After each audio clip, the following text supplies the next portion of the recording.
Hey friends, I am in my kitchen today because no one's stopping me, and also my bedroom's kind of a mess. So, also, the kitchen is where the coffee lives. My little espresso machine right there. Yeah, that's the stuff. Okay, so today I have some Q&As. I have some questions from you that I'm going to answer, and this is my first time doing this in Texas, and apparently I'm out of practice. So, and it may not stay in the kitchen. I don't know. I thought there might be some nice depth of field, but the lighting's not great. You don't care. First question. All right, hey BG, was it you that mentioned when you're debt-free you would get a tattoo? I was thinking about that. What tattoo would you get, and where would you put it? That was not me. I don't have a problem with tattoos, but looking kind of back on this after having been paying off debt for the past 3.5 years, it's obviously been a life-changing experience. It's huge, but I've got the rest of my life to live debt-free. I'm all about marking the milestones with little rewards for yourself, but not necessarily with a tattoo, at least for me. Perhaps that might be something that you would do that would be incredibly personal to you, but no, I never considered getting a tattoo when I'd be debt-free. All I can think is like debt-free and unemployable, like a face tattoo. I realize no one is expecting that. That's just where my brain goes. I do actually have one tattoo, leg, foot. I have a little cross on my foot. I got it in college. It reminds me to let God guide my steps. But yeah, that's my only tattoo, and will probably be my only tattoo for at least a while. I got that many years ago, but I'm not like itching to get more ink or anything like that. Anyway, next up, we are now in the season of weddings, graduations, and baby showers. I'm single and working to pay down debt. With one income and trying to save for a new car, I don't have the extra cash to go to multiple weddings this season. Some invites are long distance and require a gift, a dress, a hotel room for at least one night, and a rental car because I don't trust my car to take me out of state. How do you handle things like this without coming across as cheap? Well, if you have other money priorities and people are asking you to go to these destination weddings or these travel weddings, you might just have to say, hey, I love you, I value our relationship, our friendship, but I can't make it.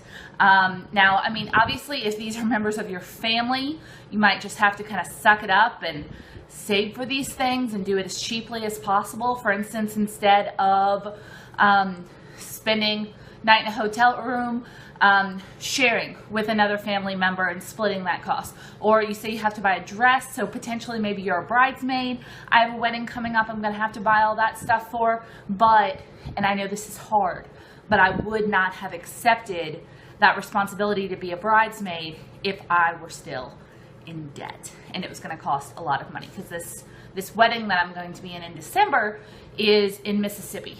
I'm going to have to fly there. I'm going to have to find accommodations. It's going to be a multi-day event. It's going to cost me quite a bit of money. Now, I'm thrilled to do that, and obviously we all want to do that for our loved ones, for our friends, but being a bridesmaid is a big monetary responsibility. Going to a long distance wedding is a big monetary responsibility, and I promise you the bride and the groom are going to understand if you can't make it.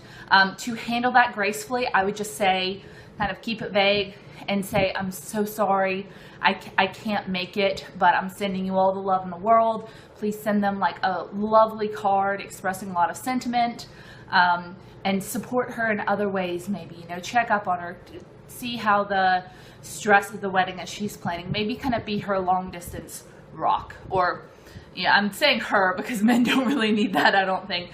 But yeah, you might have to pass on some of these if you can't save up the money in time and you don't have it available to you. You said that you're one income, trying to pay down debt, and trying to save for a new car. Those are all pretty important things that, dropping $1,000 on a wedding for a friend you knew in college and genuinely love, but aren't maybe not that close with anymore. And obviously I don't know your relationship with these people, but it would be a big monetary strain on you, especially for an occasion where you wouldn't necessarily be a large part of those ceremonies. So weddings are kind of a weird thing. It's a celebration of the bride and groom, but if you're going to travel to one, I mean, you're there as not really a participant, but a visitor a lot of times. You're just viewing it. And so unless it's someone that's extremely close to you, maybe a sister or, you know, a best friend, it might not be worth it to shell out the money. So you can always see pics on the internet, and you can always send your love in other ways. So I'm sorry, I know that's hard. If you do have enough time to scrimp and save to go to maybe one of these, the person that you really need to go to, I would also encourage you maybe get a second job in the interim to pay for this wedding if you really need to go. But yeah, if you've been asked to be a bridesmaid or a wedding participant, meaning you have to get a specific dress, if you haven't and you just need a dress, maybe you can borrow one, another cost cutting measure. So I'm so sorry I have to tell you that.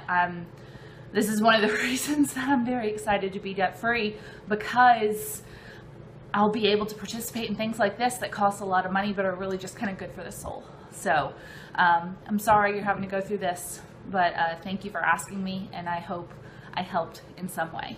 All right, next up, when are you doing a "Where is my raise going" video like you did when moving to Mena?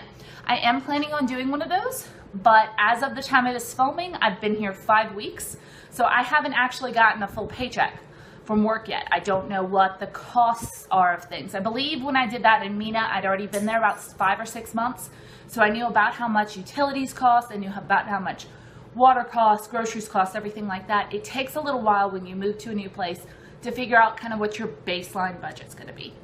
And I don't want to do a "Where my raise is going" video until I figure out what my base costs are going to be, because those are important. I'm also planning on doing a living cost comparison of Mena, Arkansas to College Station, Texas. And I think it might surprise you. I know I'm in a bigger city now and my rent is higher, but there are a lot of things around here that are really kind of cost dropping, which is nice. So I think that's going to be interesting. I'm having a lot of fun running the numbers, but it is going to take me a couple of months to put that together. For instance, I haven't even got an electric bill yet. So, you know, I would love to be able to have a couple of those to see kind of what it's going to look like. And especially since it's summer right now, my electricity is probably going to be a lot higher than it will be any other time of year. So that'll give me a good top bar comparison number, as in this is the max of what I'll pay, and the rest of the year is probably going to be under that. It'll give me a good baseline. So I do plan on doing one of those. Can't promise you when it's going to come. So like I said, I don't even know specifically what I'm making post-tax yet. That would be helpful to know that. All right, next up. You can't deduct the cost of food while moving. You can deduct lodging, unavoidable storage costs, costs for movers, etc., but not food. This was on the video that I did, my April debt report, where I showed you guys where in my budget I broke down all of my moving costs and how I decided how much of my moving reallocation to put to debt and how much I used for just basic things. So I can see how that would be a little confusing, because in the boxes that I had in the bottom of my budget, I didn't put, you know, gas for the moving truck or deposits or anything like that in my normal budget. I all had it pulled out because I had the $5,000 relocation allowance, which post-tax is a little less than $3,500. And I also decided to use my expenses from the trip I took down the week before I moved so I know that you can't deduct food as a moving cost when you are filing your taxes. However, for my budget, I just wanted to put down every single little cost, like from tape to nails to anything, you know, an emergency ice cream on the road because it was a bad day. So that was how I justified in my budget of how much kind of the overall cost of moving was. When I go to deduct that on my taxes, I will remove all of the food costs and the non-deductible expenses. For instance, you also can't deduct a pet deposit. So I had to pay a $500 pet deposit for Rory to move here. That was in my kind of itemized moving cost list, but I won't be able to deduct that on my taxes. So those lists were for the purposes of totaling up exactly how much it costs to move. And you do need to purchase food when you're moving, even if the government isn't going to reimburse you for it. So that money has to come from somewhere. So I decided to take it from the money I was getting for my moving allocation / the money that I had saved for moving, because as of moving time, I hadn't gotten that reallocation reimbursement back, or the reallocation check back. So that is what those lists were for. When it comes to tax time, I will have every single cost associated with moving there, and I can just pull any of the ones out that are not deductible. So it's just kind of a bookkeeping type situation. As you know, my moving costs totaled out to about $2,113, which wasn't bad at all. I don't know what the number will be exactly when I take out the non-deductible expenses, but whether or not you can deduct them later, those costs do have to be tallied. So that's where they're tallied for me, and but don't worry, I won't be submitting that to my CPA come tax time. Alrighty, next up. You could put internet as a business expense for your YouTube, possibly, and I've done this in the past, but there's my CPA has told me before that I can also deduct part of my phone expenses because I use it as a business, because Budget Roll is kind of a business. Not kind of, it is a business. It's just hard for me to think of it that way. I just make silly videos on the internet. But it's not an entirety thing. So it's how much of the use is for business. I also use my computer to email my friends and look up other silly videos on the internet that have nothing to do with my business and for work purposes. So I've been able to deduct part of my internet before, but and this was in a video, in response to a video where I said that the internet here is spotty. It is included in the price of rent, but it is spotty. And I didn't know if it would behoove me to purchase my own internet to stream in here, so it might be a little bit better. I think I'm gonna ride it out a little bit for now. Sometimes the internet just goes down, and it's down for a couple hours, and there's nothing you can do about it. But generally, I just pick up a book at that time, or I play with Rory or something. It's not the biggest deal in the world. I want to kind of wait it out and see if it's going to be a continuing problem, if it was, if kind of around college student move out time it was worse or something like that. So, and yeah, if I purchased internet for my apartment, I would be able to deduct part of it as a business expense, but only part. So, all right, next up, do you think that later on you might want to find a different apartment where the internet works better? Maybe find an apartment where it's between the school years and there's more choices for apartments and you have more time to look and you're debt free and more money can be more picky if things don't work out where you're living now. Just asking. It's a potential. I am not married to this apartment. I have a 15-month lease at the moment, which is a lot, but that's because I came in. All of the apartment, this is completely college town. All of the apartments are like this. They want you to move in. All of the leases are either 9 or 12 months, and they go like July to July or July to August.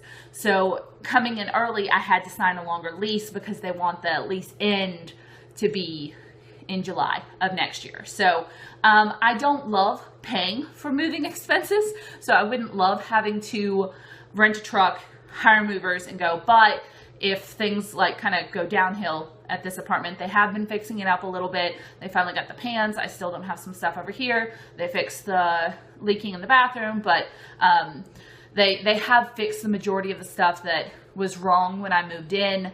They are getting a little bit better, and I don't know. I'll just kind of see how it goes. I think I'll be fine here for a year, and if I decide I don't want to deal with it anymore after a year, yeah, I'll move because I'll be debt free and I can just do the cost. Part of the reason that I moved in here instead of a place that was just a little bit nicer and a little more expensive was I was thinking it's just a year, and for what was the cost savings of the other place? I think it was about $1,000 a year, or $1,200. It was about $100 more per month for the other place. It was beautiful. It was incredibly nice.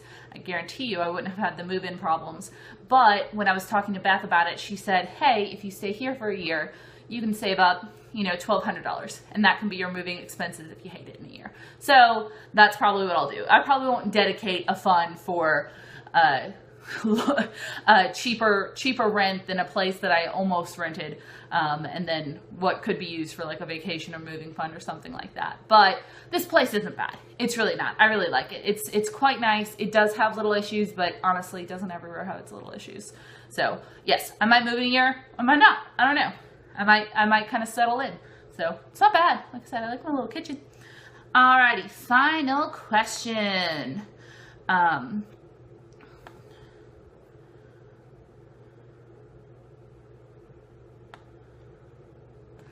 Whatever. So that is all the questions I have time for today. I'm actually going to sit down and film another one in this exact same outfit. I'm not even going to try to fool y'all.